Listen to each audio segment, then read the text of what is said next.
6వ అధ్యాయము 24వ వచనంలో చూసినట్లయితే ఒక భాగాన్ని మాత్రమే మనము తీసుకుందాము. మత్తయి సువార్త 6వ అధ్యాయము 24వ వచనంలో ఒక భాగము ఒక్క మాట తీసుకుందాం. చదవండి.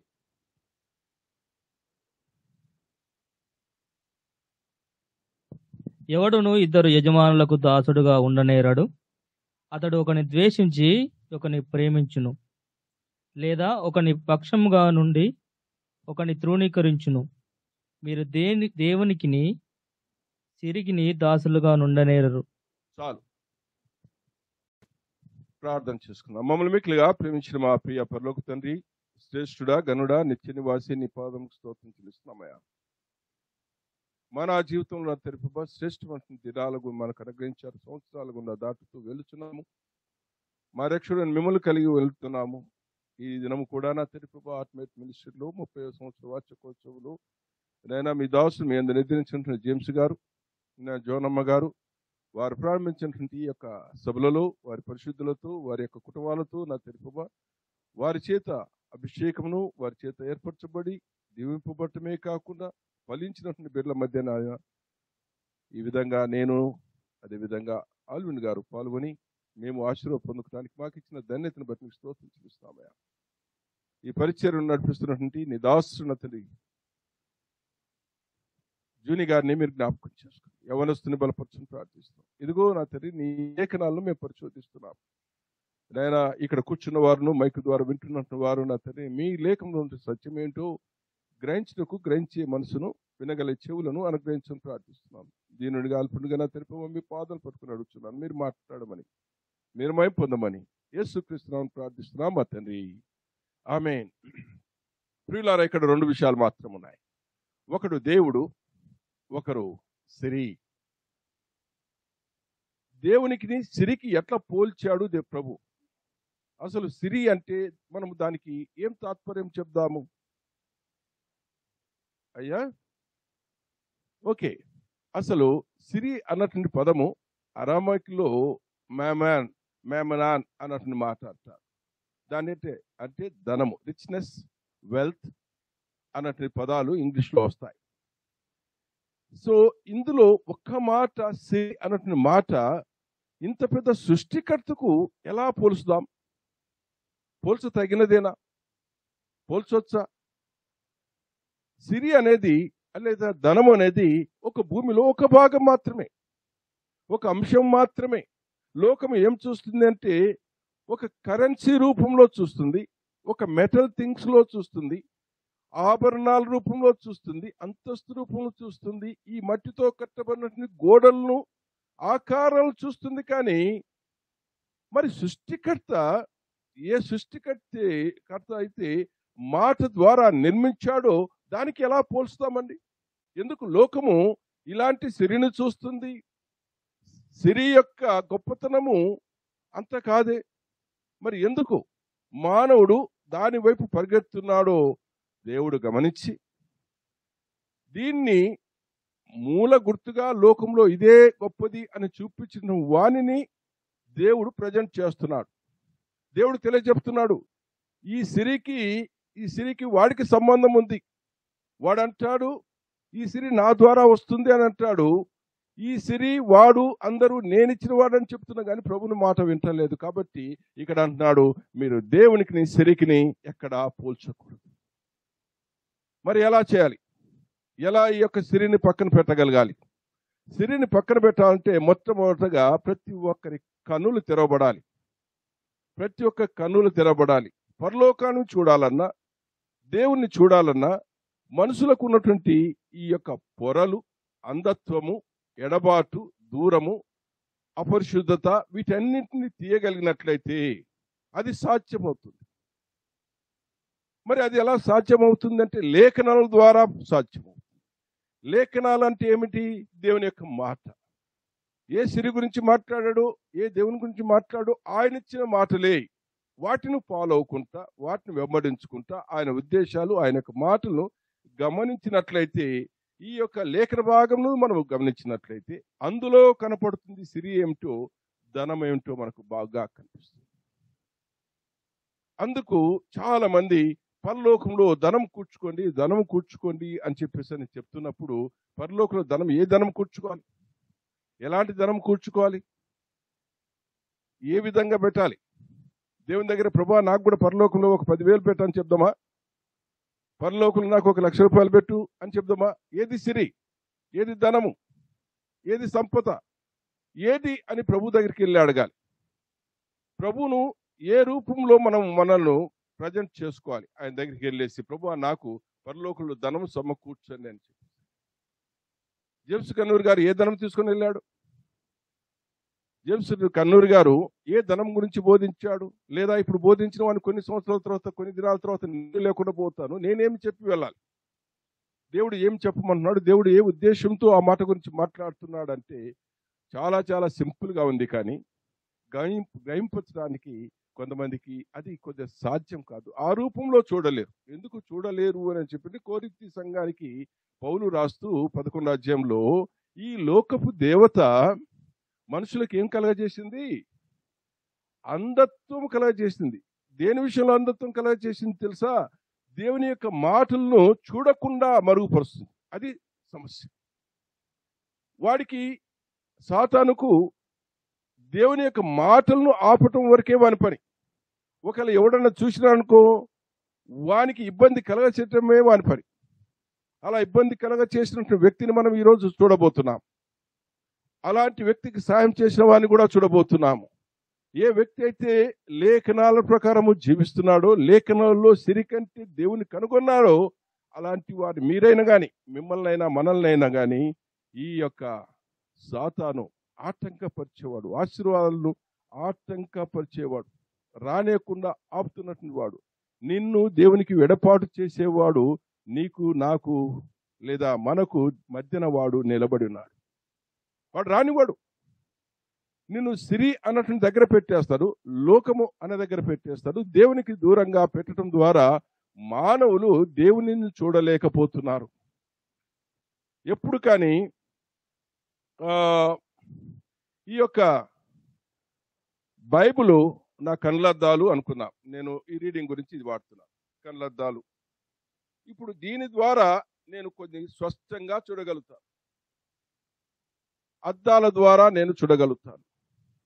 ఒక విశ్వాసి వారి కన్నులకు ఇది అవసరం. తేటగా లోకము కనపడాలి అని చెప్పేసి అంటే బైబిల్ ఉండాలి.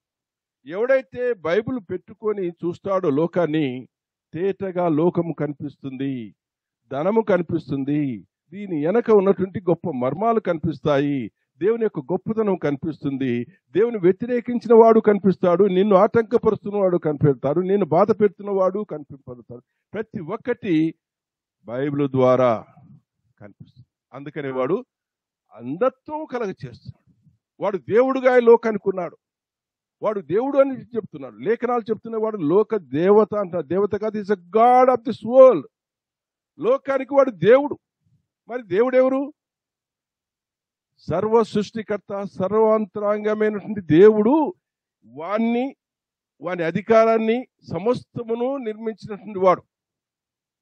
వాడు లోకంలోనికి చొరబడి, దేవుని యొక్క తోటలోకి జొరబడి, దేవుని మనుషుల మధ్య జొరబడి, దేవుని యొక్క కుటుంబంలోకి జొరబడి, దేవుని పిల్లల మధ్య ఆలోచనలకు జొరబడి ఈ యొక్క దేవుని కుటుంబాన్ని పాడు చేస్తున్నాడు. కాబట్టి ఈ కుటుంబ వ్యవస్థలో అనేక అంశాలు చేర్చాడు. కాబట్టి అనేక అంశాలు ఏమిటో మనం చూడకుంటే ఒక్క ధనం వైపే చూసినట్లయితే, ఈ ధనము ద్వారా లోకమంతా ధనముంటే చాలు, ధనముంటే చాలు, ధనముంటే ఏమైనా చేయొచ్చు, ధనముంటే ఏమైనా మనము ఆనందించవచ్చు అని చెప్పేసి ఈ లోకమంతా ధనాన్ని ప్రామాణికంగా చూస్తుంది. లోకమే ధనము వైపు చూస్తుంది, కానీ మాత్రం పరలోక వాసులు ధనం వైపు చూడరు. మరి చూడకపోతే ఎలా బ్రతుకుతారు అని చెప్పేసి అంటే, చూడకపోయినా కానీ బ్రతకడానికి దేవుడు నిర్మించినాడు. ఏదేని తోటలో మానవుడికి ఎట్లయితే నిర్మించాడు ప్రతి ఒక్కటి కలగ చేసేసాడు. తర్వాత పోగొట్టుకున్నాడు బట్టి పని చేయవలసి వచ్చింది. కానీ లేదని చెప్పి ఆదాం పని చేసుకోవాల్సిన అవసరం లేదే. సమస్తమైనటువంటి ఫలాలను రెడీ చేసి పెట్టేశాడు. వాడు వెళ్ళి తినేసి వాడు ఆనందించవలసిన సమయంలో వాడు దురాశపరుడవటం ద్వారా, దేవుని ఆజ్ఞను ఉల్లంఘించడం ద్వారా, దేవుడు నిర్మించినటువంటి ఆ తోటలో సంతోషంగా ఉండవలసిన విషయాన్ని వాడు దానికంటే ఎక్కువగా ఏము ఆశించటము. దురాశ ఏంటి? ఆ దురాశ అంటే వాడికి పుట్టిన దురాశ, ఎవరికి? సాతానుకు పుట్టిన దురాశ మానవాడిలో చొప్పించడానికి దేవుని యొక్క మాటను తిప్పి మళ్ళా మానవుడికి ఇవ్వటం. ఇది వాని యొక్క కుయుక్తి. అందుకనే లేఖనాలను చాలా మంది అపార్థం చేసుకుంటారు. ఎందుకంటే అపార్థం చేసుకునేటట్టు కూడా చేసింది వాడే, సాతానే. సో కాబట్టి సిరిని కూడా లేదా దేవుని మాటలు కూడా అర్థం చేసుకోవడానికి చేత కాకుండా పోవడానికి, మన కన్నులకు గుడ్డితనం కలగటానికి కారణం వాడే. ఏదేను తోటలో మొదట ఏమంటాడు అని అంటే దేవుని పిల్లల దగ్గరికి వచ్చేసి అవ్వతో మాట్లాడుతూ ఏమంటాడు? డైరెక్ట్ గా దేవుని మాటనే తీసుకుని అంటాడు, ఇది నిజమా అన్నట్టు. ఇది నిజమా అంటే డౌట్ పెట్టేసేసాడు. ఏది నిజమా అంటే దేవుని మాట నిజమా, ఆయన చెప్పింది నిజమా, ఆయన పలికింది నిజమా, నువ్వు పరీక్షించుకో అంటాడు. అవసరం లేదు. నమ్మవలసిన దగ్గర అనుమానం పెట్టడం ద్వారా ప్రతి ఒక్క మనిషిలో ఈ రోజు వరకు కూడా అదే అనుమానం. బైబిల్ పైన అనుమానం అంటే బైబిల్ లేఖనాల్లో అనుమానము, దేవుని యొక్క ఆశీర్వాదాల పైన అనుమానము. పరలోక ధనం గురించి చెప్పినప్పుడు మనుషులందరూ ఈ యొక్క ధనం వైపు చూస్తుంటారు. ధనం కాదండి, ధనం గురించి చూడద్దు. ధనం అనేది దేవుని దృష్టిలో చెప్పబడుతున్నట్టు మాట ఏందని చెప్పేసి అంటే, దేవుడు నీ యొక్క ధనము ప్లేస్లో ఏం పెడుతున్నాడంటే విశ్వాసము అన్నట్టు. ఈ ధనము పొందుకోవాలంటే ఏం చేయాలో తెలుసా? నీకు ఒక అకౌంట్ ఉండాలి. ఈ అకౌంట్ నువ్వు ఓపెన్ చేసుకుని ఉండాలి. ఆ అకౌంట్ నీ పేరు మీద ఉండాలి. ఆ అకౌంట్లో నీవు ట్రాన్సాక్షన్ చేస్తూ ఉండాలి. నువ్వు ఏమేస్తున్నావు అనేది నువ్వు చూసుకోవాలి. ఇది డబ్బు కాదు, నీ విశ్వాసము ద్వారా, విశ్వాసం అనే కరెన్సీ ద్వారా నువ్వు అకౌంట్ ఓపెన్ చేసుకుంటావు. పరలోకం నీకు అకౌంట్ ఓపెన్ చేసుకోవాలంటే నీకు విశ్వాసం అనే కరెన్సీ ఉండాలి. ఈ రూపాయలు పనిచేయవు, ఈ బంగారం పనిచేయదు, ఇక్కడ ఉన్నటువంటి ఏ మెటల్ థింగ్స్ పనిచేయదు, ఏ పేపర్ థింగ్స్ పనిచేయదు. కేవలము ఒక కరెన్సీ పనిచేస్తుంది. ఏ కరెన్సీ అది? విశ్వాసం అనే కరెన్సీ. నీకుందా? ఆ కరెన్సీ ఉందా? నీకు ఆ కరెన్సీ లేకపోతే ఆ ధనం దొరకదు. ఆ పరలోకంలో నువ్వు కూడబెట్టడానికి వీలు లేదు. నువ్వు ఎంత గొప్పవాడివైన ఈ లోకంలో, ఎంత ధనమంతా ఉన్నది, కోట్ల ఆస్తులు ఉన్నది, నువ్వు యేసు క్రీస్తు అన్నటువంటి రక్షకుడిని నమ్మకపోయినా, ఆయన మీద విశ్వాసం లేకపోయినా, ఆయన బ్యాంకు పైన నమ్మకం లేకపోయినా, ఆయన పెట్టిన బ్యాంకు ఇంటర్నేషనల్ కాదు, యూనివర్సల్ బ్యాంకు గురించి నీవు తెలుసుకోకపోయినా, ఆయన బ్యాంకులో శ్రేష్టమైన ధనం ఉంటాదని తెలియకపోయినట్లయితే నీవు ఈ లోకంలో వేస్ట్. ఆ లోకానికి వెళ్ళలేవు. వెళ్ళినా నీకు అక్కడ ఖర్చులకు ఏం దొరకదు. అక్కడ నీకేముండదు ఖర్చులకు. సో కాబట్టి ఫస్ట్ నీ అకౌంట్ ఓపెన్ చేసుకో. విశ్వాసం అనే కరెన్సీ ద్వారా, నీ పేరు ద్వారా, నీ పేరు మీద అకౌంట్ ఓపెన్ చేసుకోవాలి. దానికి అకౌంట్ ఓపెన్ చేసుకోవాలంటే ఏం చేయాలో తెలుసా? మొట్టమొదటిగా యేసు ప్రభు దేవుడు అని నువ్వు ఒప్పుకోవాలి. ఆయన మృతులలో అనగా చనిపోయి తిరిగి లేచినాడని చెప్పేసి నువ్వు విశ్వసించాలి. నీ హృదయంలో ఉండాలి, నీ నోటితో పలకాలి. ఇది బ్యాంక్ అకౌంట్ ఓపెన్ చేసే పద్ధతి. ఎవరన్నా చేశారా ఇట్లా? చేయకపోయినట్లయితే ఈరోజు చేయండి. దేవుని స్తోత్రం. ఇక్కడ జూంజీ గారు మాత్రమే చెప్తున్నారు నేను అకౌంట్ ఓపెన్ చేసుకున్నాను. ఎంతమంది ఓపెన్ చేసుకున్నారు చెప్పండి? నేనైతే 2 చేతులు ఎత్తాను. 2 అకౌంట్లు 3 అకౌంట్లు ఎన్నో చేసుకున్నాను. దేవుని స్తోత్రం. అందరూ అకౌంట్లు ఓపెన్ చేసుకున్నారు కాబట్టి మీ కరెన్సీ అక్కడికి వెళ్ళిపోతుంది. మీ కరెన్సీ అక్కడ ఉంది, మీ ధనము అక్కడ ఉంది.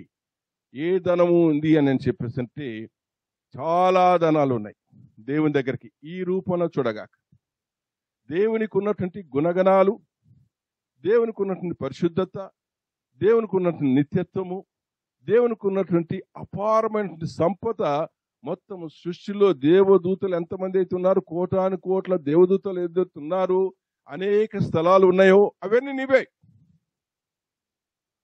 అది నీకు పరలోక ధనము. దాని గురించి ప్రయాసపడాలి తప్ప ఈ లోకంలో చర్చికి వచ్చేసి యేసు ప్రభు అని చెప్పేసి అంటే ఆయన ఏదో ఒక ఆయన గురించి ఏది మాట్లాడేది ప్రార్థించేది అని అనుకుంటాము కదా. ఈ లోకం నుంచి పరలోకానికి వెళ్ళటానికి ఆయన ఒకటే మార్గం.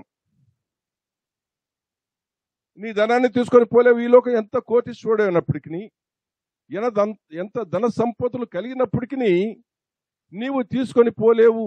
నువ్వు రిక్తుడిగా వెళ్ళవలసిందే. మరి రిక్తుడిగా పోయినటువంటి వ్యక్తికి అక్కడ ధన సంపదలు కావాలి అని నిరీక్షించినట్లయితే పరలోకంలో మీ ధనమును సమకూర్చుకోండి అంటున్నాడు. ధనము అని అంటే మనకు ఒక సూచన, ఒక సింబాలిక్, ఒక గుర్తు. మనకు ధనం అంటే తెలిసిపోతుంది కాబట్టి పరలోక ధనాన్ని అన్నట్టు మాటను ఉపయోగిస్తున్నాడు. ఎందుకంటే ఇది మానవాళికి రాసినటువంటి మాటలు కాబట్టి మానవులకు అర్థం కావాలంటే ధనము సమకూర్చుకున్నంటే మనము ఈ ధనము అన్నటువంటి అంశంకు కాస్త పైన ఆలోచించాలి. అది ఒక అలంకారంగా రాయబడినటువంటి మాట, అది ఒక రూపం ఇచ్చినట్టు మాట. అంతేకాని ఈ కరెన్సీ లాగా, ఈ బంగారం లాగా కాదు. దేవుడు అక్కడ బంగారం పెట్టాడు, వజ్ర వైడూర్యాలు పెట్టేసేసాడు, ఆ యొక్క పరిశుద్ధపరిచి పెట్టేసినాడు, స్థలాలు సిద్ధపరిచినాడు. నువ్వు పోయి కొనాల్సిన అవసరం లేదు, మనం పోయి కొనాల్సిన పని లేదు. కానీ వాటిని పొందుకోవటానికి, వాటిని నువ్వు స్వాస్థ్యంగా తీసుకోవటానికి, అది నీ స్వాస్థ్యము, నీ భాగం అయిపోతుంది. అది పొందుకోవాలని అంటే నువ్వు ఏదైతే మన యొక్క ఈ లోకంలో ఏదైతే బ్యాంకులో నువ్వు దాచిపెట్టుకుంటావో, అకౌంట్ ఓపెన్ చేసుకుంటావో, ట్రాన్సాక్షన్ చేస్తుంటావో, తీస్తుంటావో, వేస్తుంటావో, ఆ బ్యాంకుకి నీకు పరిచయం అవుతుంటుందో, నీ ధనం ఎంత అవుతుందో జమ చేసుకొని చూస్తుంటావు కదా తీయటము. అలాంటి ప్రక్రియ పరలోకంలో నీకు పరలోకానికి జరిగి తీరాలి. దేవుని స్తోత్రం. ప్రతిరోజు ఇలాంటి ప్రక్రియ జరగాలి. అలాంటి పరలోకపు ట్రాన్సాక్షన్ డైలీ నీకు దేవునికి జరుగుతుండాలి. ఇది పరలోకమైనటువంటి మర్మం. ప్రభు చెప్తున్నట్టుంది ఏంటంటే పరలోకంలో మీకు ధనం కావాలంటే నా దగ్గరకు వచ్చేసి, నేనే మార్గం కదా, నేనే జీవం కదా, నేనే సత్యం కదా. సత్యమైన బ్యాంకులో పెట్టడానికి నీ కష్టం ఏంటి? ఆ బ్యాంక్ దగ్గరకు రావటానికి నేను మొత్తము గూగుల్ ఏమంటుంది ఇది మ్యాప్, గూగుల్ మ్యాప్ కంటే పెద్ద మ్యాప్ నేను ఇచ్చేస్తాను లోకానికి. అదే నా మ్యాప్. దేవుని స్తోత్రం. ఆ మ్యాప్ నువ్వు దీన్ని పట్టుకో, నువ్వు చేరవలసిన గమ్యానికి చేరుతావు. నీవు అక్కడ ధనరాశుల దగ్గరికి వెళ్ళగలుగుతావు. నువ్వు దీన్ని వదిలిపెట్టి ఈ గమ్యాన్ని నువ్వు నీ జీవితానికి ఒక గూగుల్ మ్యాప్ ఇచ్చేయి. ఆ గూగుల్ మ్యాప్ ప్రకారం నిన్ను తీసుకొని వెళ్ళిపోతుంది. దానికి దిశ చేయటమే. ఫోన్కు ఒక దగ్గర కొట్టేసి నువ్వు ఇక్కడ ఆన్ చేసి పెట్టినావంటే దాంట్లో బ్యాటరీ ఉన్నంతసేపు అక్కడికి పోయేదాకా ఆ మ్యాప్ నడుస్తూనే ఉంటుంది. ఆఫ్టర్ ఆల్ ఒక సెల్ ఫోన్కు నువ్వు గైడ్ చేస్తే అది నేను గమ్యం చేస్తున్నప్పుడు ఒక సెల్ ఫోన్ చిన్నది. అలాంటప్పుడు మానవ యొక్క జీవితాన్ని గమ్యాన్ని చేర్చాలంటే ఈ యొక్క మ్యాప్ సరిపోతుందా? ఒక ప్రదేశానికి కదా, ఇది పరలోకానికి చేరుస్తుందా ఈ యొక్క గూగుల్ మ్యాప్? చేర్చదే. మరి దేవుని యొక్క యేసుక్రీస్తు యొక్క గూగుల్ మ్యాప్లో నీవు ఒక దిశని, నీ యొక్క గురిని, నీ గమ్యస్థానాన్ని పాయింట్ చేసి పెట్టేసేయాలి. ప్రభువా, ఇదిగో నేను పరలోకానికి చేరటానికి నేను ముందుగానే ఈ యొక్క మీ మార్గంలో నేను నోట్ చేసి పెట్టేశాను. నా ప్రయాణం భూమి మీద సాగుతుంది. ఆ ప్రయాణం సాగటానికి నువ్వు నన్ను గైడ్ చేయి. నీ మార్గంలోనే వస్తాను. నువ్వు చెప్పావు, నువ్వే మార్గం సత్యం అని చెప్పావు కదా, నీ మార్గంలో నేను వస్తాను. అప్పుడే పరలోకానికి నువ్వు పోగలుగుతావు. మరి ఎలా పోదామయ్యా, నా దగ్గర ఏం లేదు కదా, కారు లేదు, ఏం లేదు అని చెప్పిన దీనికి కారు, ఏరోప్లేను, ర్యాకెట్ ఏమీ పనిచేయదు. దాని మీద పోలేవు నువ్వు. సత్యం అన్నటువంటి, యథార్థత అన్నటువంటి ఈ యొక్క ప్రయాణము నిన్ను పరలోకానికి చేస్తుంది. ఏ వ్యక్తి అయితే పరలోకానికి పరిశుద్ధత లేకుండా పరలోకానికి వెళ్ళాడు, అదే నీ వాహనము. పరిశుద్ధతనే నీ వాహనము, యథార్థతనే నీ వాహనము. యేసుక్రీస్తు రక్తమే నిన్ను అక్కడికి తీసుకుని వెళ్తుంది. అందుగురించే ఆయన మనలందరినీ అక్కడికి తీసుకుపోవడానికి ఆయన మనం నమ్ముకున్న ఈ ధనం కంటే శ్రేష్టమైనటువంటి పరలోకాన్ని ఆయన ఏదైతే ఆయన నిర్మించాడో దాన్నే వదిలిపెట్టేశాడు అక్కడికి తీసుకెళ్తానికి. ఒకసారి చూద్దాం. అది ఫిలిప్పీయులకు రాసిన పత్రిక 2వ అధ్యాయము 8-9 వచనాలు కిందికి చదువుకుందాం. చూడండి. క్రీస్తు యేసునకు కలిగిన ఈ మనస్సును చదవండి దయచేసి. క్రీస్తు యేసునకు కలిగిన ఈ మనస్సును మీరును కలిగి ఉండుడి.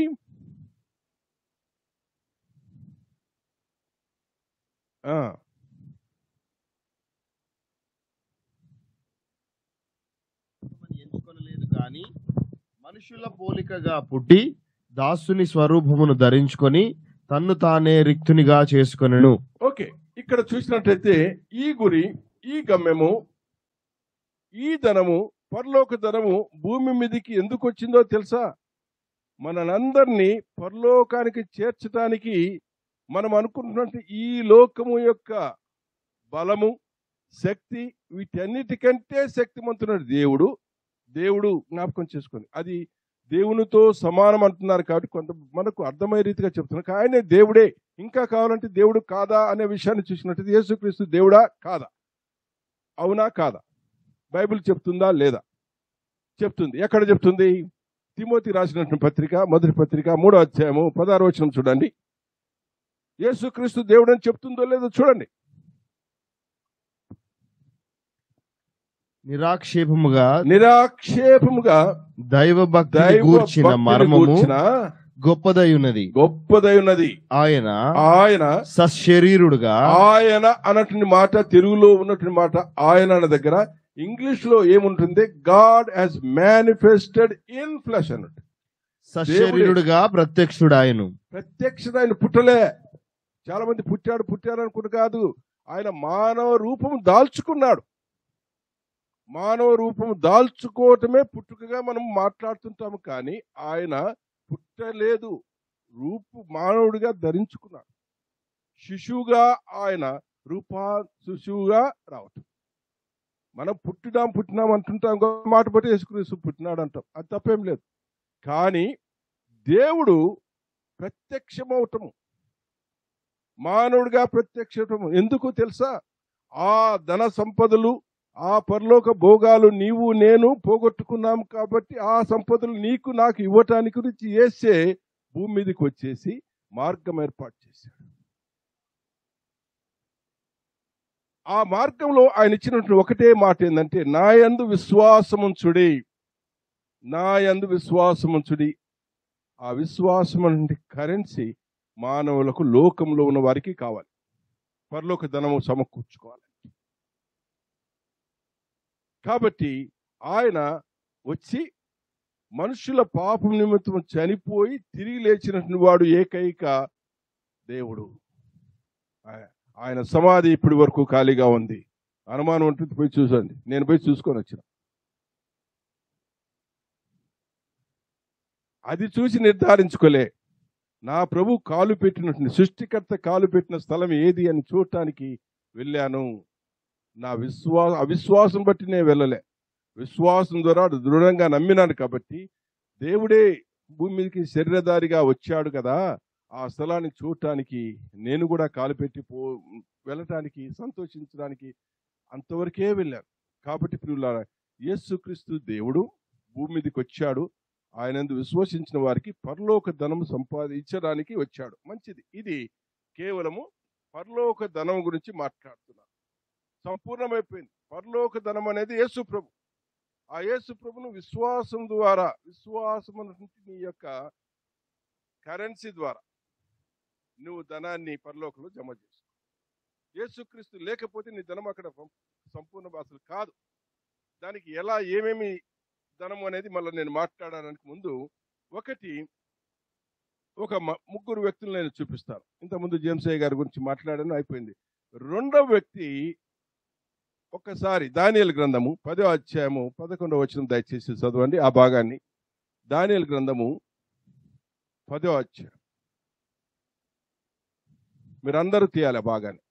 పర్లేదు, కొద్దిగా ఆలస్యమైన నేను చేస్తాను. దానియేలు, నీవు బహుప్రియుడవు గనుక బహుప్రియుడవు గనక నేను నీ యొద్దకు పంపబడి తిని, నీవు లేచి నిలబడి నేను నీతో చెప్పు మాటలు తెలుసుకొనుమనెను. అతడు ఈ మాటలు నాతో చెప్పగా నేను వణుకుచూ నిలబడి తిని. చూడండి, ఒక దానియేలు భక్తుడు ఉన్నాడు బైబిల్ గ్రంథంలో, యవనస్తుడుగా ఉన్నాడు. ఆ యొక్క యవనస్తుడు ఏమని పిలువబడుతున్నాడు అంటే ప్రియుడవు అనే మాట పలుకు. ప్రియుడవు అనే మాట బైబిల్ గ్రంథంలో దేవుని యేసుప్రభుని పిలిచిన తర్వాత రెండవసారి ప్రియుడుగా పిలువబడినవాడు దానియేలు మాత్రమే. 3 సార్లు ఆ గ్రంథంలో రాయబడుతుంది. నువ్వు బహుప్రియుడు అని చెప్పేసి దానియేలు గురించి మాట్లాడు. అలాంటి ఆయనకు దర్శనం కలిగినప్పుడు, ఆయన దర్శనం కలిగిన ఏం చేశాడు? లేచి నిలబడ్డాడు. జ్ఞాపకం చేసుకొని ఈ యొక్క మందిరంలో అంటే ఎంతమంది కాంపౌండ్ లో ఉన్నారో దేవుని యొక్క మాటలు మీకు వినపడ్డప్పుడు ఆయన పక్షంలో ఆయన మాటను పెట్టేసి నిలబడుతున్నావా? దానియేలు నిలబడ్డాడు. జేమ్స్ కన్నూరు గారు కూడా ఆ రోజు నిలబడ్డారు. ఆయన పక్షంలో ఉన్న వారు చాలా మంది నిలబడ్డారు. నిలబడి ఆయన మాటలు ఆలకించడం మొదలుపెట్టేసి దేవుడు ఎంతో మందిని చెప్పిన మీరు ప్రియులు, పరిశుద్ధులు అని ఆయన పిలుచుకుంటూనే వస్తున్నాడు. అయితే దానియేలుకు కలిగినటువంటి ఆ దర్శనంలో కలిగినటువంటి విషయాన్ని చూసినప్పుడు ఆయనకి ఏది కలుగుతుందో మనకు కూడా అదే కలుగుతుంది. ఏమిటి అని చెప్పేసరికి ఆశీర్వాదాలు, జవాబులు రానియకుండా ఆటంకపరిచేవాడు ఆయన దగ్గర కనపడతాడు. ఆశీర్వాదాలను ఆటంకపరుచుంది. అక్కడ ఆయన కింద ఒక మాట చదువుతారు, దేవుని దూత ఒక మాట అంటారు, చూడండి.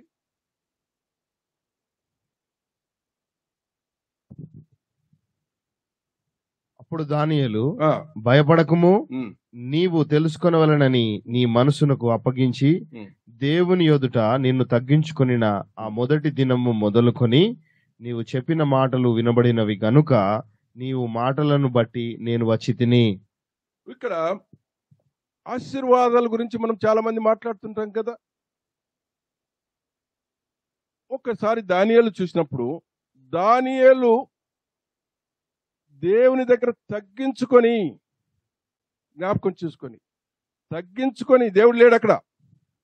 ఆత్మరూపుడైనటువంటి దేవుని, ఆత్మను అదృశ్యమైనటువంటి దేవుని చూస్తున్నాడు కాబట్టి తగ్గించుకున్న విధానం, హృదయాన్ని, మనస్సును దేవుడు చూశాడు కాబట్టి దేవుని దూతనే వచ్చింది. తగ్గించుకున్న వారికి దేవుడు కనపడతాడు. తన్ను తాను తగ్గించుకున్న వాడికి దేవుడు కనపడతాడు, హెచ్చింపబడతాడు, ప్రియుడిగా పిలువబడతాడు. దానియేలు ప్రియుడిగా పిలువబడ్డాడు. దానియేలుకు లోక సందేశాన్ని పంపించాడు. నువ్వు తగ్గించుకున్నావా? దేవుని గనపరిచావా? దేవుని గనపరిచేవాడు ఆయన గనపరుస్తాడు. ఆయన గురించి మాట్లాడే వారి గురించి, ఆయన గురించి ప్రార్థించేవాడు ఎవరు కానీ తగ్గించబడ్రు, హెచ్చింపబడతారే. జేమ్స్ కన్నర్ గారు ఏం ఆస్తులు సంపాదించారండి? ఏం ఆస్తులు సంపాదించుకుని ఇంతమంది వచ్చేసి ఆయన కోటేసి వెళ్ళిపోతున్నారు. ఎందుకు ఆయన గురించి అంత గొప్పగా మాట్లాడిపోతున్నారు? ఆయన చెప్పింది ఏంటి? తన్ను తాను తగ్గించుకొని ప్రతి ఒక్క గ్రామానికి వెళ్ళి ఆ విలేజ్ లో వారు పెట్టింది తిన్నాడు, వారు పడుకోమన్న దగ్గర పడుకున్నారు. వారికి మాత్రము ఈ గొప్ప దేవుని గురించి పరిచయం చేసి వెళ్ళిపోయాడు. ఎప్పుడైతే నువ్వు దేవుని యొక్క దర్శనం కలిగి ఉంటావో నువ్వు చేసే పని ఇలాంటి పనే చేస్తావు. దానియేలు గారు లేచి నిలబడి మాట్లాడుతూ ఏమంటున్నాడంటే, నువ్వు చేసిన ప్రార్థన పరలోకంలో వినపడ్డది. చూడండి, జ్ఞాపకం చేసుకొని, దానియేలు భూమి మీద ఉండి గదిలో ఉండి ప్రార్థన చేస్తే పరలోకంలో విని, పరలోకం నుంచి దేవుడు దేవదూతను పంపిస్తున్నాడు. ఈ ధనమును సమకూర్చుకోవాలి అంటే, పరలోక ధనాన్ని సమకూర్చుకోవాలంటే తగ్గించుకోవాలి. దేవుడు చూడాలి. నీ ప్రార్థన నిజాయితీగా ఉన్నట్లయితే దేవుని దగ్గర నుంచి దేవదూత పంపబడి నిన్ను నిలబెట్టేసేస్తుంది. నిలబెట్టి నువ్వు ప్రార్థన చేశావు కదా, నువ్వు ప్రార్థన మొదలుపెట్టిన రోజే పంపబడ్డా. నువ్వు ప్రార్థన చేసిన రోజే. మరి 20 రోజులు ఎందుకు పట్టింది? 21 రోజు ఎందుకు పట్టింది? చూడండి, గొప్ప విషయం. మనకు అనుకుంటాము ప్రార్థన చేస్తున్నాం కదా, ఇంతవరకు మాకు రాలేదని చెప్పింది. మీకు రాకపోవడానికి అనేక కారణాలు ఉంటాయి. మీ కారణం ఉంటుంది, నా కారణం ఉంటుంది, మధ్యన వాడి పని కూడా ఉంటుంది. ఎవరి పని? పారసి చదవండి, ఆ మాట చదువు. నువ్వు తగ్గించుకొని ప్రార్థించిన మొదలు పరలోకంలో చదవండి 12. 6వ అధ్యాయంలో 10వ అధ్యాయంలో 11 వచ్చిన కదా 12 వచ్చిన కూడా చదవండి. అప్పుడు అతడు దానియేలు భయపడకుము నీవు తెలుసుకొనవలనని నీ మనసు అప్పగించి దేవుని యొదుట నిన్ను తగ్గించుకొని ఆ మొదటి దినము మొదలుకొని నీవు చెప్పిన మాటలు వినబడినవి గనుక నీ మాటలను బట్టి నేను వచ్చి తిని. చదవండి, కిందికి చదవండి, 12 వచ్చిన కూడా చదవండి. ఓకే. అప్పుడు అతను దానియేలు భయపడకు నీవు తెలుసుకోవాలి నీ మనసు తగ్గించుకున్న వెంటనే ఇక్కడ ఏమంటున్నా అంటే దేవుని ఎదుట నిన్ను తగ్గించుకో ఆ మొదటి దినం మొదలుకొని నువ్వు చెప్పిన మాట వినపడి నీ మాట బట్టి వచ్చి తిని పారసీకుల రాజ్యాధిపతి 21 దినములు నన్ను ఎదిరించెను. ఎన్ని దినాలు ఎదిరించాడు? జవాబు ఇవ్వటానికి 21 రోజు పారసీకుల అధిపతి అంటే సాతానును పారసీకుల అధిపతిగా బైబిల్ చెప్తుంది. సో సాతాను మధ్య ఆకాశంలో ఆశీర్వాదాలు రాకుండా, ప్రార్థనకు జవాబు రాకుండా మనిషిని అట్లా ఆపేసి పెట్టేసింది. కానీ పరలోకంలో వెళ్ళిపోయింది. పరలోకానికి మాత్రం మన యొక్క మాట వినపడిపోయింది. కానీ దేవుడు జవాబు ఇచ్చినప్పుడు సాతాను ఆపేస్తున్నాడు. వాడు ఎక్కడున్నాడండి? సాతాను ఆపడానికి ఎక్కడున్నాడు చెప్పండి? ఎక్కడున్నాడండి సాతాను? ఎక్కడున్నాడు చెప్పండి? మీరేం బైబిల్ చదవటం లేదా? ఎఫెసీయులకు రాసిన పత్రిక 6వ అధ్యాయం చదవండి. ఎఫెసీయులకు రాసిన పత్రిక 6వ అధ్యాయం.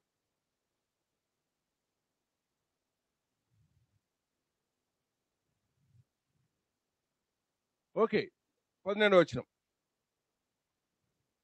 ఏలైనగా మనము పోరాడినది శరీరులతో కాదు గాని ప్రధానులతోనూ అధికారులతోనూ ప్రస్తుత అంధకార సంబంధము లోకనాథులతోనూ ఆకాశమందులున్న ఆకాశం మధ్యన ఎవరున్నారు? దురాత్మల సమూహము, సాతాను సమూహము మధ్యన అడ్డగిస్తున్నారు. నీకు రావాల్సిన ఆశీర్వాదాలు, నువ్వు చేసిన ప్రార్థన అటు వెళ్లకుండా కిందికి రాకుండా వాడు ఆటంకపరుస్తుంది. నీ ప్రార్థన అంత బలమైనదట్టయితే వాడిని దాటుకుంటూ వెళ్తుంది. అక్కడి నుంచి కూడా వాడు ఆపడానికి ప్రయత్నం చేసినట్టయితే నీ పక్షంలో దేవదూతలు జవాబు తీసుకొని వస్తారు. నీ ప్రార్థన అంత బలమైతేనే పరలోకంలో నువ్వు ధనం కూర్చుకోగలుగుతావు తప్ప నీ పరలోకంలో ఊరికేదో పోతూ దేవుని యొక్క క్యాలెండర్లో చూసేసి ఒక మాట చదువుకొని వెళ్ళిపోయినారు. అబ్బా దేవుని వాక్యం చదువుకొని పోయినా నేను, ఆ తర్వాత వస్తుంది ప్రభాని బయటకు వెళ్తున్నాను కొద్దిగా నువ్వు నాకు సాయం చేయని అని చెప్పేసి ప్రార్థన వింటాడు ఆయన. అలాంటి ప్రార్థనలు దేవుని దగ్గర పనిచేయ జ్ఞాపకం చేసుకోండి. అప్పుడు నువ్వు ప్రియుడిగా పిలువబడవు. రాత్రి రేజామున లేచి నువ్వు కన్నీళ్లు కార్చినప్పుడు నీ ప్రార్థన బలమైనదిగా దేవుని సన్నిధికి వెళ్తుంది. అలా తగ్గించుకున్న విషయం యేసు ప్రభు చేయలేదా? ఆయన కంటే గొప్పవార మానవులు?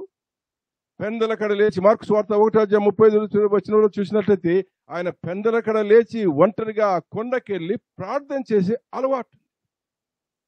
మరి మానవుడు ఏం చేస్తున్నారు? అలాంటి అలవాటు కలిగి ఉన్నారా? తన్ను తాను తగ్గించుకొని ప్రార్థన చేసి నేర్పించినటువంటి ప్రభు యొక్క అలవాటు మానవాళికి ఉన్నట్లయితే ఆ పరలోక ధనదినని నీదవుతుంది. ధన సంపదలు నీదవుతాయి. ఆయన పోలి నడుచుకున్నటువంటి పౌలు గారికి ఉన్నది, కానీ నీకు నాకుందా? పౌలు గారు చెప్తారు 11వ అధ్యాయంలో కొరింథీ సంఘానికి రాస్తూ, నేను క్రీస్తును పోలి నడుచుకొనుచున్నట్టు మీరు నడుచుకోమంటున్నారు. పౌలులాగా ఎవరు నడుస్తున్నారు? క్రీస్తులాగా ఎవరు నడుస్తున్నారు? అలాంటి వాడు ఏమంటాడో తెలుసా? పరలోకాన్ని చూసిన వాడు, పరలోకాన్ని దర్శించిన వాడు, పరలోక సంబంధించిన యేసుక్రీస్తుని కలుసుకున్న వాడు మాట్లాడుతున్న మాట ఏంటో తెలుసా? ధనం గురించి మాట్లాడుతూ, లోకాన్ని గురించి మాట్లాడుతూ ఆయన చెప్పిన మాట వింటే మనకు మతిపోతుంది. ఈ ధనం గురించి ఇంకెక్కువ ఆలోచించాలా? ఆయన ఆలోచన చేసిందా? చూడండి, ఫిలిప్పీలోకి రాసినటువంటి పత్రిక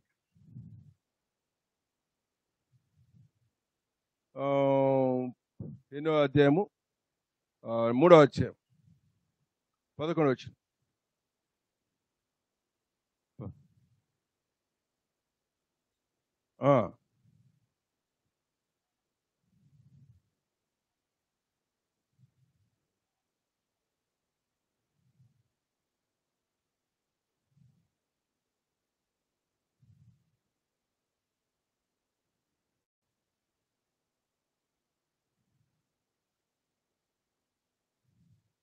చాలు. ఇప్పుడు చెప్పండి, భూమి మీద ధనం ఏంటండి ఆయన దృష్టిలో?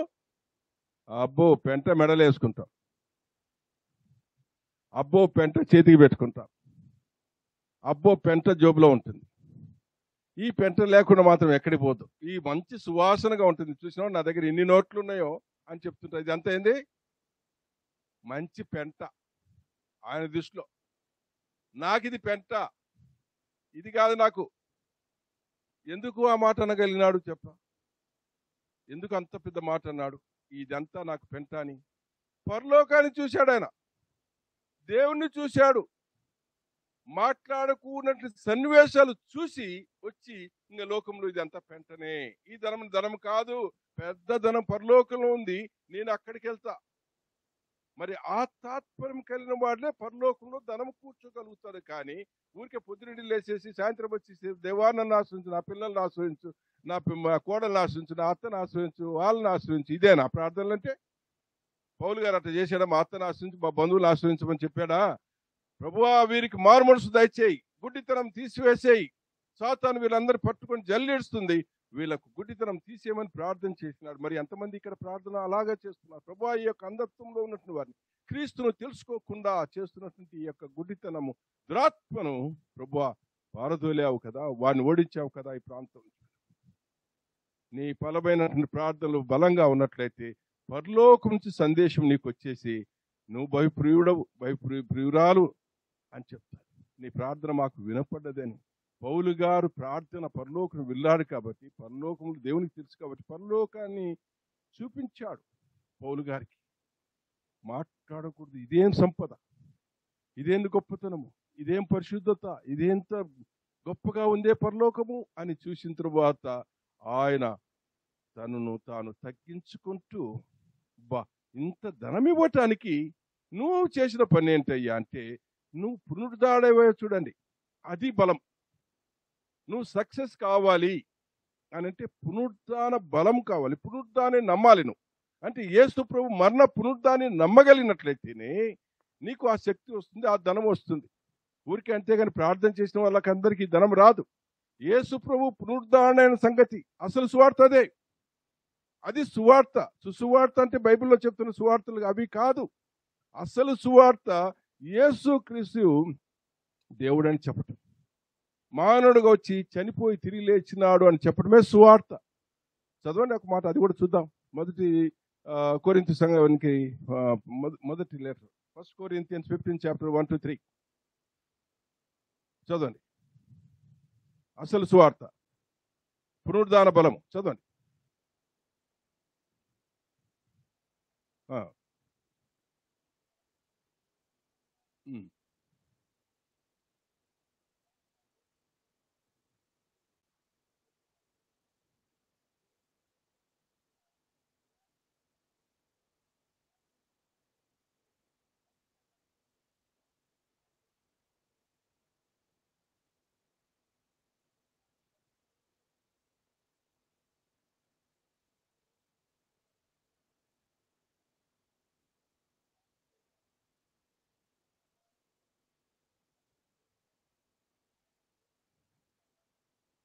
చాలు, ఇది సువార్త, ఇది సందేశము. యేసుక్రీస్తుని గురించి సందేశం ఏంటంటే, ఆయన దేవుడై ఉండి మానవుడుగా పుట్టి మానవ పాపవాళి నిమిత్తము మరణించి సమాధి గెలిచి పునరుద్ధానవటం. ఇది భూమి మీద ఎక్కడ కానీ ఏ మానవుడు కానీ పునరుద్ధాను కాలేదు, తనకు తానుగా తిరిగి లేలేదు. తాను లేచాడు కాబట్టి, ఆయన సృష్టికర్త కాబట్టి, ఆయన దేవుడు కాబట్టి, ఆయనందు విశ్వసించిన వారు ఆ పునరుద్ధాన బలము పొందుకోవటమే కాదు, ఆ పునరుద్ధాన దేవునితో కూడా స్వాస్థ్యము కలిగి ఉండే భాగ్యం. స్వాస్థ్యం అంటే అది స్వాస్థ్యము. పరలోకము నీ స్వాస్థ్యము, భూలోకం నీ స్వాస్థ్యం కాదు. ఎప్పుడో విడిచిపెట్టవలసిన స్వాస్థ్యం ఈ స్వాస్థ్యం కాదు. ఎవరికి భూమి స్వాస్థ్యము కానే కాదు. మన విశ్వాసము పరలోకం మీద ఉండాలి. ఈ భూమి మీద మనం అందరం పరదేశులమే. మన యొక్క పట్టణము, మన యొక్క ధననిధి, మన యొక్క సంపద, మన జీవితము ప్రభువులో శాశ్వతంగా అక్కడ ఉంది. అలాంటి ధనం గురించి మీరు చూడండి, పైవాటి గురించి చూడండి. అయ్యా, మీరు క్రీస్తుతో లేపబడినట్లయితే మీరు క్రీస్తుతో లేపనబడిన పరలోకంలో పై వాటిని చూడండి. మీరు లేపబడినట్లయితే భూమిని చూడండి. భూమిని చూసినట్లయితే భూమి మీద నీ సంపద తుప్పుపడిపోతుంది, నీ ఇల్లు పడిపోతాయి, నీ జీవితం మట్టయిపోతుంది. కానీ క్రీస్తును నమ్మినట్టు వారు, పునరుద్ధానాన్ని నమ్మినట్టు వాడు చనిపోయిన మట్టిన మళ్ళా మహిమ శరీరంతో నివసిస్తాడు. ఇది ధనము. దేవునికి స్తోత్రం. చలిపెడుతుందా? మరి ఏంటి నాకేమో నేను ఇంత గట్టిగా అరుస్తుంటే మీరేం చెప్పడం లేదు? పునరుద్ధారణటువంటి దేవుని గురించి చెప్పడానికి గురించి పునరుద్ధారణటువంటి దేవుని గురించి మాట్లాడాలని చెప్పి మీలో ఉరకలెత్తాలి. నా ప్రభువు చనిపోయి తిరిగి లేచినాడు, ఇదే స్వార్థ. ఆయన నిజమైన రక్షకుడు, ఇదే స్వార్థ. ఆ వాక్యము శరీరధారై మన మధ్య నివసించింది. యోహాను సువార్త 1:12 ఎంతైతే తన్ను అంగీకరించెదరో, అంగీకరించడం అంటే నువ్వు దేవుడు అయ్యా, నీ పరలోకం నాకు కావాలి, నువ్వు నాకు స్వాస్థ్యంగా ఉండు, నీ ధనం నాకు కావాలి, ఈ లోకం కాదు, నేను పరలోకంలో ఆ ధనం పొందుకోవాలి ప్రభువా అంటే, నీవే నా కుమారుడు అయ్యా, అనుభవించు, నీదే మొత్తమంతా పరలోకంలో నీకు ఏం అనుభవించాలో అనుభవించు. దేవదూతలతో కూర్చుంటావా? కూర్చో. పరిశుద్ధ పట్టులో తిరుగుతావా? నువ్వు తిరుగు. నాతో సదాకాలం జీవిస్తావా? జీవించు. నువ్వు నా పిల్లలు అని చెప్తున్నాడు. దేని ద్వారా పిల్లలమైపోయినామండి? కేవలం ఒక విశ్వాసము ద్వారా, క్రీస్తు యొక్క రక్తం కడగటం ద్వారా మన దేవుని పిల్లలమైనామని నమ్మటం ద్వారా ఒక చిన్న ప్రక్రియ మనకు. కానీ దేవుడు ఎంతో కాలం నుంచి ప్రణాళిక వేసేసి ఆయన రావటానికి, భూమి మీదకి రావటానికి 6000 సంవత్సరాలు, అంటే 4000 సంవత్సరాలు అప్పుడు ఆయన వచ్చి ప్రణాళిక వేసి రక్షణ భాగ్యం చేసిపోతే, అందుకనే మానవాళికి ఎంత చులకనైపోయిందో బైబిల్ చెప్తుంది. ఎబ్రియులకు రాసిన పత్రిక తీయండి. ఎందుకు ఇంత పెద్ద మాట చెప్తున్నాడు? ఎబ్రియులకు రాసిన పత్రిక, ఇంత గొప్ప రక్షణను మీరు నిర్లక్ష్యం చేసిన 2వ అధ్యాయం 3వ వచనం చదవండి. ఇంత గొప్ప రక్షణను మనము నిర్లక్ష్యం చేసిన మీ ధనం సంగతి పక్కన పెట్టండి. ఏం గోడయ్యా మీ ధనము? భూమి ధనం, పరలోక ధనం సంగతి పక్కన పెట్టు. ముందు మీకు రక్షణ లేదు, మీకు అకౌంట్ లేదు, మీ కరెన్సీ లేదు, మీకు బ్యాంకు లేదు, బ్యాంకర్ లేడు, స్థలం లేదు. ముందు దాని సంగతి వదిలిపెట్టేసండి. ఇది రక్షణ అన్నటువంటి ఏంటంటే యేసుక్రీస్తు రక్షకుడు. ఇంకా కొన్ని రోజులు పోతే మొత్తము రక్షకుడు దయించినాడట, మన కొరకు రక్షకుడు దయించినాడట అని చెప్తుంటా. ఊరికి పాఠం కాదు, నిజమైన రక్షకుడు భూమి మీదకి వచ్చినాడు. అది సందేశం. ఆ రక్షణను ఏ మానవుడైతే నిర్లక్ష్యం చేస్తాడో వాడు ఎలా ఉంటాడో బైబిల్ చెప్తుంది. యోహాను సువార్త 3:36 వచనం చూడండి. యోహాను సువార్త నేను ముగిస్తాను, నేను అంతా కట్ షాట్ చేసుకుంటూ వచ్చేసేసాను మొత్తం ప్రసంగాన్ని అంతా. తీయండి ఒకసారి. యోహాను సువార్త 3:36 వచనం చాలా ఇంపార్టెంట్ సబ్జెక్ట్ ఇది. ఎవరైతే మీరు మైక్ ద్వారా వింటున్నారో, ఆఖరు కూర్చున్నారో, ఎవరు కూర్చున్నా కానీ లోకం అందరికీ ఇదే సమాచారం దేవుడు ఇచ్చేసాడు. వింటున్నారా? చెవులు గలవాడు విన్నుగాక, ఆత్మశుద్ధి గలవాడు దేవుని చూస్తున్నా. చదవండి అది మాట, బైబిల్ తీసుకోండి. కుమారుడు ఎవరు? యేసుక్రీస్తునందు విశ్వాసముంచువాడు నిత్య జీవము కలవాడు. ఇది సందేశం. అసలైన సందేశము ఈ 2 రోజుల సభలలో ముగింపుగా నేను చెప్తున్న మాటలు ఏంటంటే, కుమారుని యందు విశ్వాసముంచువాడు నిత్య జీవము కలిగినవాడు. నిత్య జీవం కలిగితే ఏం కలుగుతుంది? నిత్య సంపద నీ సొత్తు అయిపోతుంది, నిత్య ధన సంపద నీ సొత్తు అయిపోతుంది. నిత్యము దేవుడు నీతో ఉంటాడు, ఆ దేవునితో నువ్వు ఉంటావు. కాబట్టి నిత్య జీవము క్రీస్తులో ఉంది, జ్ఞాపకం చేసుకోండి. తర్వాత కుమారునికి విధేయుని కానివాడు, కాబట్టి ఏంటి? కుమారునికి విధేయుని కానివాడు, విధేయత. మనం అక్కడ చూడండి, దానియేలు ఏం చూపించాడు? తగ్గించుకొని విధేయత చూపించాడు, కాబట్టి ప్రత్యక్షం చూశాడు. ఇక్కడ కూడా ఏ మానవాళి అయితే విధేయత చూపించుకొని తగ్గించుకొని ఏం చేయాలంట? చదవండి. అసలు జీవం ఉండదు. ఇంకొకటి మాత్రం జ్ఞాపకం చేసుకోండి, యేసుక్రీస్తు దేవుడే నువ్వు ఒప్పుకోకపోతే అసలు నీకు జీవం ఉండదు. కానీ ఇంకొకటి వస్తుందంట. నువ్వు ఊరికేదో ఒక మాట చెప్పి తప్పించుకోవచ్చు అంటే లేదు, ఇంకొక మాట ఉంది. ఏమంటున్నారు చూడండి ఒకసారి. దేవుని యొక్క ఉగ్రత, కోపం కూడా కాదండి, జ్ఞాపకం చేసుకో. దేవుని యొక్క కోపం కాదు ఒక దెబ్బ కొట్టి వదిలిపెట్టడానికి. ఉగ్రత. ఆ ఉగ్రత అంటే ఎలా ఉంటుందని చెప్పేసి అంటే ఒక మాట చూసుకుందాము. చెప్తా ఉంటే ధారావాహికలాగా మాటలు వస్తున్నాయి. నేను చేయమంటావు చెప్తానే ఉంటా. ప్రకటన గ్రంథము ఎక్కడెక్కడి నుంచో వెళ్ళిపోతున్న ప్రకటన గ్రంథము దేవుని యొక్క ఉగ్రత అన్నప్పుడు ఎలా ఉందో చూద్దాం. ప్రకటన గ్రంథం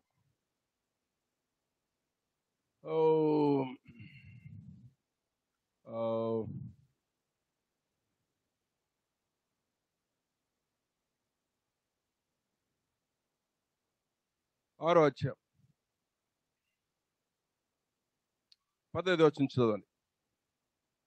ఆరో అధ్యాయం అందరు తీయండి. ప్రకటన గ్రంథము 6వ అధ్యాయము 15వ వచనం చదవనమ్మా. భూరాజులను జ్ఞాపకం చేసుకుని దయచేసి వినండి.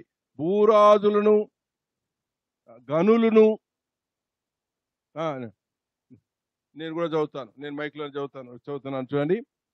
భూరాజులను, గనులను, సహస్రాధిపతులను, ధనికులు జ్ఞాపకం చేసుకోండి. ధనికులారా జ్ఞాపకం చేసుకోండి. ధనికులను, బలిష్ఠులు, ప్రతి దాసుడును, ప్రతి స్వతంత్రుడును కొండ గుహలలో బండ సందులలో దాగుకొని సింహాసనుడైన వాని యొక్కయు గొర్రె పిల్ల యొక్కయు ఉగ్రత మహాదినము వచ్చెను. దానిని తాలువాడెవడు? మీరు మా మీద పడి ఆయన సన్నిధిని గొర్రెపిల్ల ఉగ్రత నుండి మమ్మను మరుగు చేయమని పర్వతములతోనూ బండలతోనూ చెప్పటం మొదలుపెట్టేస్తారా? బండలు కాపాడుతాయా? కొండలు కాపాడుతాయా? నువ్వు నమ్ముకున్న ధనం కాపాడుతుందా?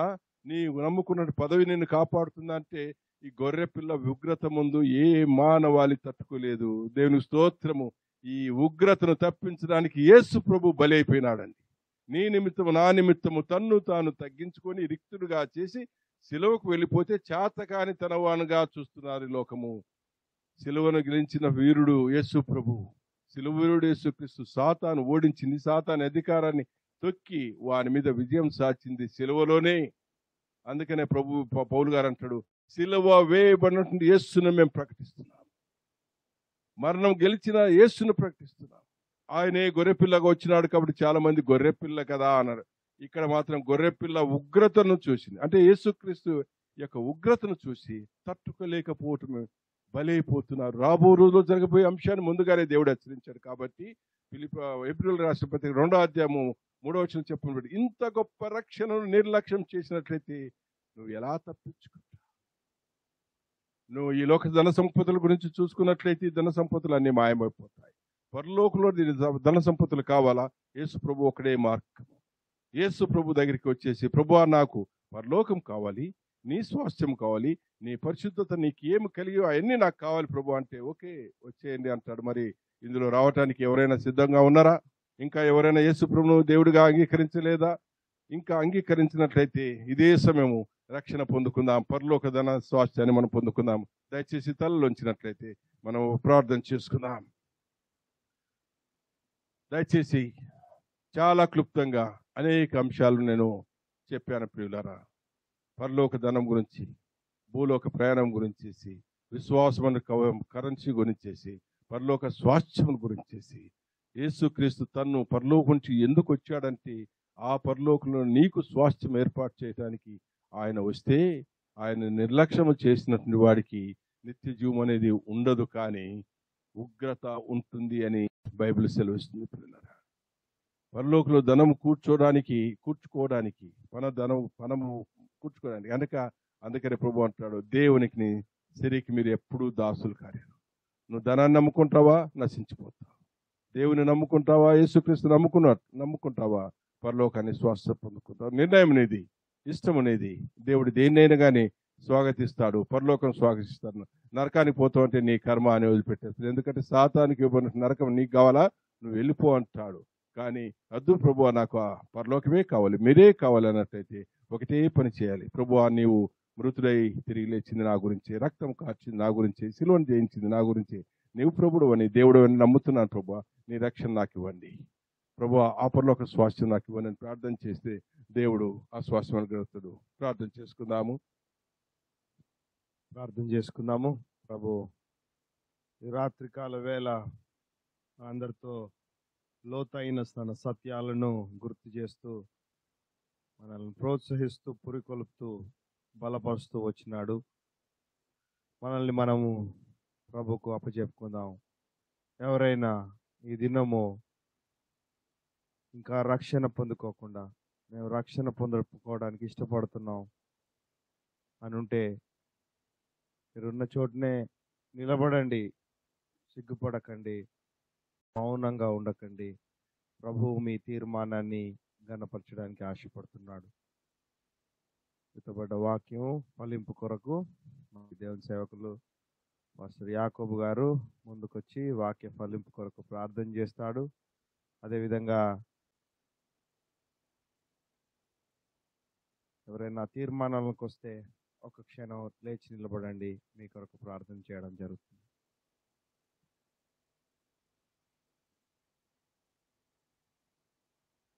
మీరు ఎక్కడున్నా పర్లేదు, మీరు ఒక క్షణం నిల్చోండి.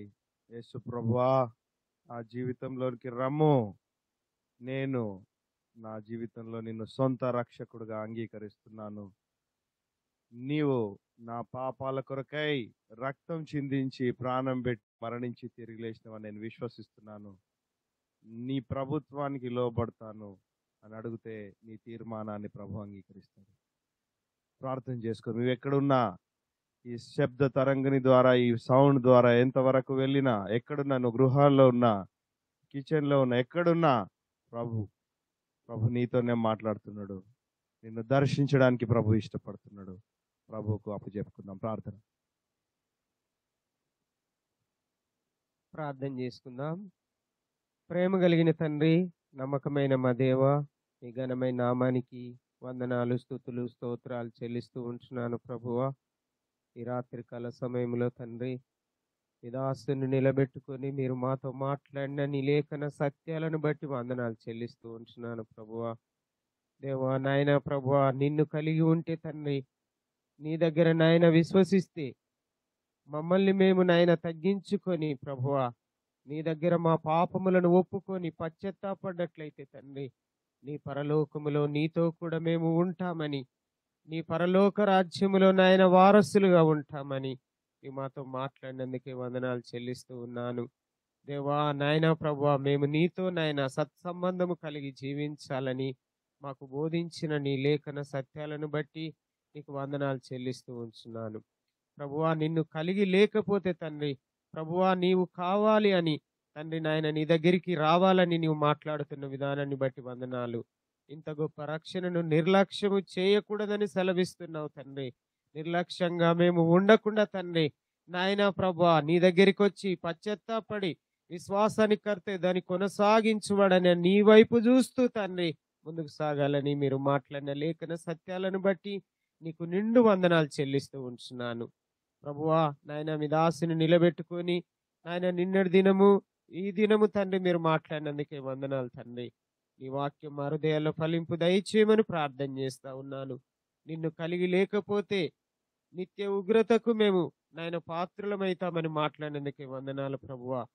కాబట్టి ఈ లోకములో నాయన శరీరధారిగా ఉన్నప్పుడే దేవా మా యొక్క తప్పులను పొరపాట్లను ప్రభువా క్షమించు, నేను పాపిని అని పశ్చాత్తాపడినట్లయితే నీ యొక్క రక్తములో కడిగి మమ్మల్ని శుద్ధీకరించి నీ బిడ్డగా, నీ సొత్తుగా, నీ ప్రజగా, నీ జనాంగముగా చేస్తానని సెలవిచ్చిన తండ్రి నాయన, యేసు రక్తం ప్రతి పాపము నుంచి మమ్మల్ని విమోచిస్తుంది కాబట్టి తండ్రి, నీ రక్తములో కడగబడిన బిడ్డలుగా పరలోక రాజ్యానికి వారసులుగా, వారసురాన్లుగా మమ్మల్ని నాయన మీరు సిద్ధపరుస్తారు తండ్రి. నాయన మేము పాపినను ఒప్పుకున్నప్పుడు తండ్రి మమ్మల్ని అంగీకరించే దేవుడుగా ఉన్నందుకే నీకు వందనాలు చెల్లిస్తున్నాను దేవా. ఈ కూడికల ద్వారా మా అందరితో మాట్లాడి దీవించి పంపుతున్నందుకు నీకు నిండు వందనాలు చెల్లించి యేసుక్రీస్తు నామమున ప్రార్థన చేసి వేడుకుంటున్నాను తండ్రి. ఆమేన్.